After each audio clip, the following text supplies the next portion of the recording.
First మ్యాచ్లో ఓడిన sun Risers Hyderabad ఐపీఎల్లో మరో కీలక ఫైట్కు రెడీ అయింది. ఇవాళ సాయంత్రం ఉప్పల్ స్టేడియంలో జరిగే హై వోల్టేజ్ మ్యాచ్లో బలమైన ముంబై ఇండియన్స్తో తలపడనుంది. ఫస్ట్ మ్యాచ్లో మయాంక్ అగర్వాల్, అభిషేక్ శర్మ, క్లాసన్ దంచుకొట్టినా మిగతా వారు సరైన సహకారం అందించలేకపోయారు. దీంతో ఈ మ్యాచ్లో సమిష్టిగా రాణించాలని రైజర్స్ టార్గెట్గా పెట్టుకుంది.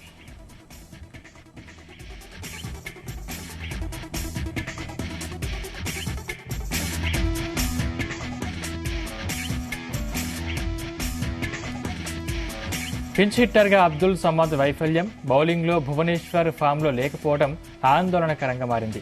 మరోవైపు 5 సార్లు ఛాంపియన్ ముంబై తొలి మ్యాచ్లో గుజరాత్ చేతిలో ఓడింది. దీంతో కనీసం ఈ మ్యాచ్లోనైనా గెలిచి పాయింట్ల బోణీ చేయాలని హార్దిక్ సేన బలంగా కోరుకుంటుంది. బుమ్రా బౌలింగ్లో ఆకట్టుకున్న దేవ్లాడ్ బ్రేవిస్, రోహిత్ ధాటిగా ఆడిన లోయర్ ఆర్డర్ వైఫల్యంతో ముంబై ఓటమి పాలైంది. ఇప్పుడు తప్పులను సరిదిద్దుకుని బోణీ చేయాలని ముంబై పట్టుదలగా కనిపిస్తోంది.